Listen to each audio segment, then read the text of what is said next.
Hello Mark, I'm Brian and my number is 43 and I'm going to read the article now. A Sister's Eulogy for Steve Jobs by Mona Simpson, October 30th, 2011. I grew up as an only child with a single mother because we were poor and because I knew my father had immigrated from Syria. I imagined he looked like Omar Sharif. I hoped he would be rich and kind and would come into our lives and our not yet furnished apartment and help us. Later, after I had met my father, I tried to believe he changed his number and left no forwarding address because he was an idealistic revolutionary, plotting a new world for the Arab people. Even as a feminist, my whole life I've been waiting for a man to love, who could love me. For decades, I thought that man would be my father. When I was 25, I met that man and he was my brother. By then, I lived in New York, where I was trying to write my first novel. I had a job at a small magazine in an office the size of a closet, with three other aspiring writers. When one day, a lawyer called me, the middle-class girl from California who hustled the boss to buy us health insurance, and said his client was rich and famous and was my long-lost brother. The young editors went wild. This was 1985, and we worked at a cutting-edge literary magazine. But I would fallen into the plot of a Dickens novel, and really, we all loved those best. The lawyer refused to tell me my brother's name, and my colleagues started a betting pool. The leading candidate, John Travolta. I secretly hoped for a literary descendant of Henry James, someone more talented than I, someone brilliant without even trying. When I met Steve, he was a guy my age. He was a guy my age in jeans, Arab or Jewish looking and handsomer than Omar Sharif. We took a long walk. Something had happened that we both liked to do. I don't remember much of what we said that first day, only that he felt like someone I'd pick to be a friend.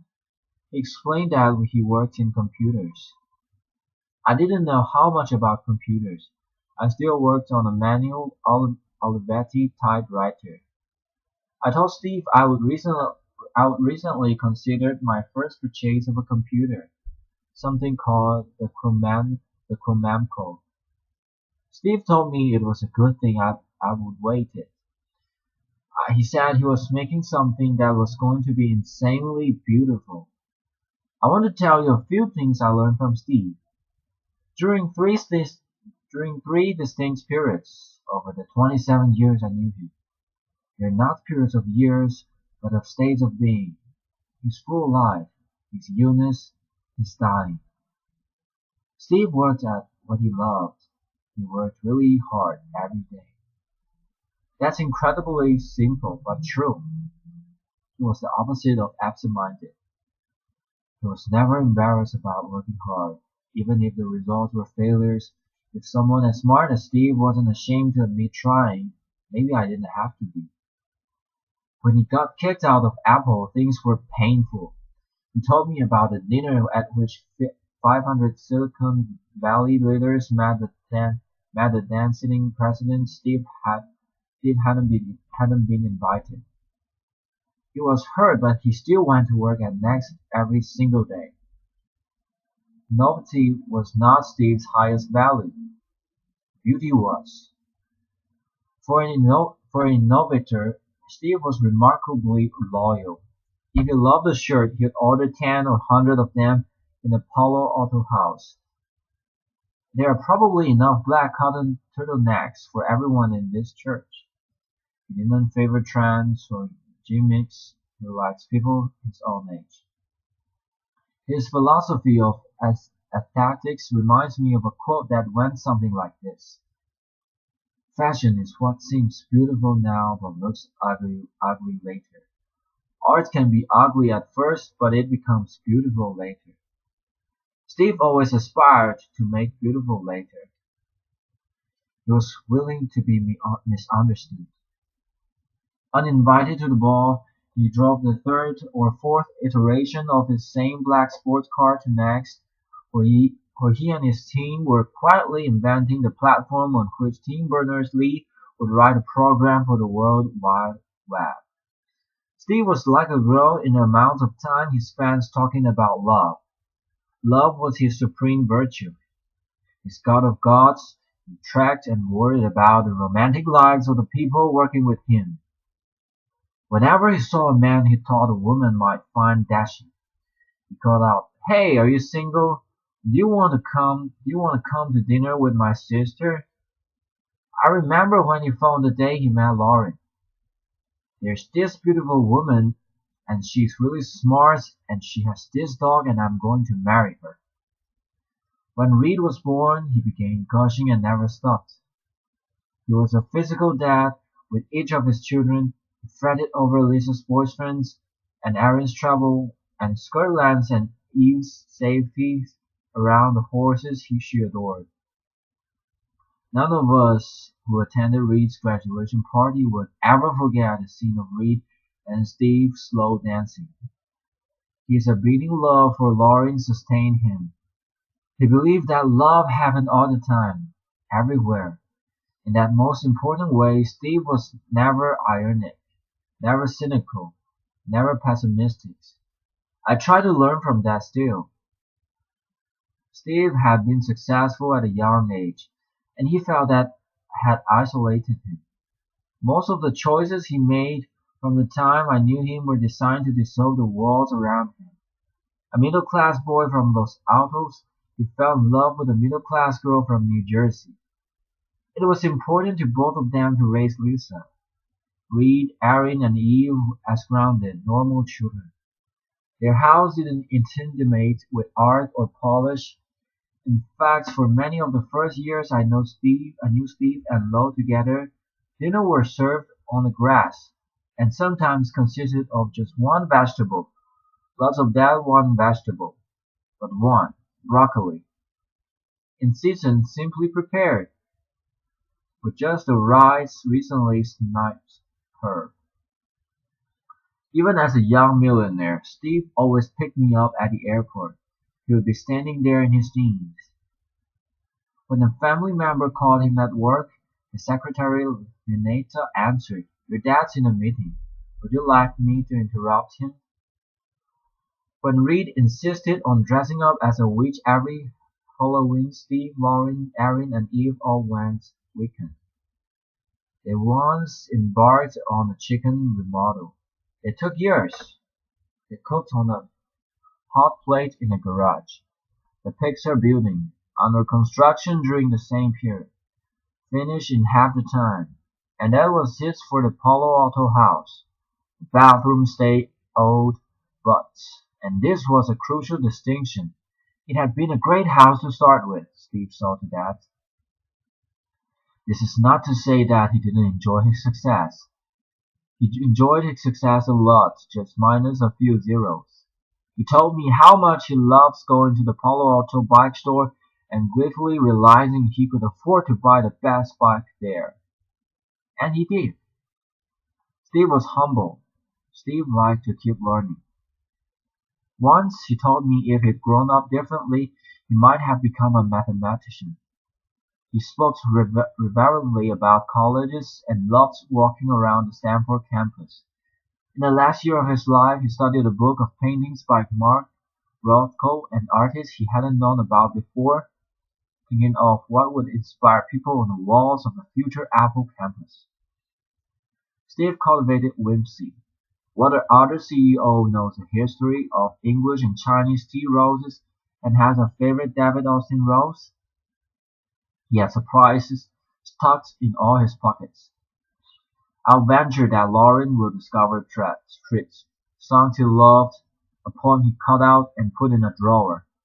Even after 20 years of an exceptionally close marriage, I spoke to him every other day or so, but when I opened the New York Times and saw a feature on the communist patents, I was still surprised and delighted to see a sketch for a perfect staircase. with his 4 children, with his wife, with all of us. Steve had a lot of fun. He treasured happiness. Then Steve became ill and we watched his life compress into a smaller circle. Once he loved walking through Paris. He discovered a small handmade soba snob shop in Kyoto. He downhill skied gracefully, he cross-country skied clumsily, no more. Eventually, even ordinary pleasures like a good peach no longer appealed to him.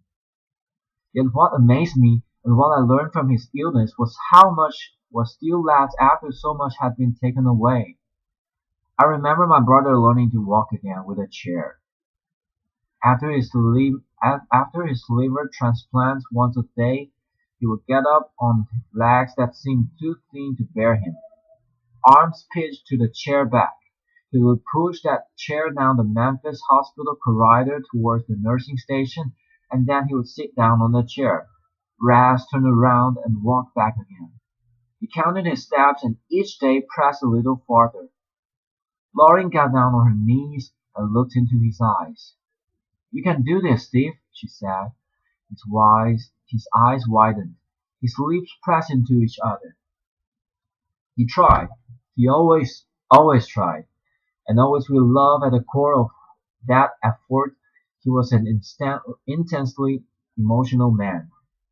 I realized during that terrifying time that Steve was not enduring the pain for himself. He set destinations. His son reached graduation from high school, his daughter Erin's trip to Kyoto, the launching of a boat he was building on which he planned to take his family around the world and where he hoped that Lauren would someday retire. Even you, his taste, his discrimination, and his judgment held. He went through 67 nurses before finding kindred spirits, and then he completely trusted the 3 who stayed with him to the end. Tracy, Otoro, Alham. One time when Steve had contracted pernicious pneumonia, his doctor forbid everything, even ice. We were in a standard ICU unit, Steve, who generally dislikes cutting in line or dropping his own name, confessed that this once he would like to be treated a little specially. I told him, "Steve, this is special treatment." He leaned over to me and said, "I want it to be a little more special." Intubated, when he couldn't talk, he asked for a notepad.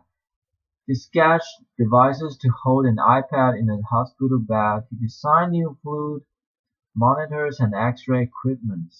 He redrew that not quite special enough hospital unit. And every time his wife walked into the room, I watched his smile remake itself on his face. For the really big things. "You have to trust me," he wrote on his sketch pad. He looked up. "You have to."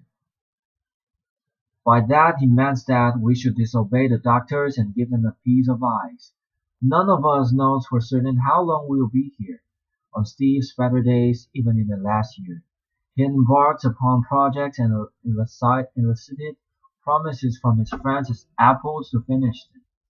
Some boat builders in the Netherlands have a gorgeous stainless steel hull ready to be covered with a finishing wood. His 3 daughters remain unmarried. His 2 youngest still girls, and he wanted to walk them down the aisle as he would walk me the day of my wedding. We all, in the end, die in media res. In the middle of a story of many stories. I suppose it's not quite accurate to call the death of someone who lived with cancer for years unexpected. But Steve's death was unexpected for us. What I learned from my brother's death was that character is essential. What he was how he died. Tuesday morning he called me to ask me to hurry up to Palo Alto. His tone was affectionate, dear, loving, but like someone whose luggage was already strapped onto the vehicle, who was already on the beginning of his journey, even as he was sorry, truly deeply sorry to be leaving us. He started his farewell and I stopped him. I said, "Wait, I'm coming. I'm in a taxi to to the airport. I'll be there. I'm telling you now because I'm afraid you won't make it on time, honey. When I arrived, he and his Lauren were joking together like partners who will live and work together every day of their lives. He looked into his children's eyes as if he couldn't unlock his gaze. Until about 2 in the afternoon, his wife could rouse him to talk to his friends from Apple. Then after a while, it was clear that he would no longer wave to us. His breathing changed. It became severe, deliberate, purposeful. I could feel him counting his steps again, pushing farther than before. This is what I learned. He was working at this too. He was working at this too. That didn't happen to Steve. He achieved it. He told me when he was saying goodbye and telling me he was sorry, so sorry we wouldn't be able to be all together as we'd always planned, that he was going to a better place. Dr. Fischer gave him a 50-50 chance of making it through the night. He made it through the night, lying next to him on the bed, sometimes jerked up when there was a longer pause between his breath. She and I looked at each other. Then he would give a deep breath and begin again. This had to be done even now. He had a stern, still handsome profile, the profile of an absolutist, a romantic. His breath indicated an arduous journey, some steep path, altitude. He seemed to be climbing. But with that will, that work ethic, that strength, there was also sweet Steve's capacity for wonderment, the artist's belief in the ideal, the still more beautiful later. Steve's final words, hours earlier, were monosyllables repeated 3 times. Before embarking, he looked at his sister Patty, then for a long time at his children, then at his life partner, Lauren, and then over their shoulders past them. Steve's final words were, "Oh wow, oh wow, oh wow." Mona Simpson is a novelist and a professor of English at the University of California, Los Angeles since 1988. She has held the Sadie Samuelson Levy Chair in Languages and Literature at Bard College. She delivered this eulogy for her brother, Steve Jobs, on October 16, 2011, and his memorial service at the Memorial Church of Stanford University. Thank you, Mark. I finished my reading. Bye bye.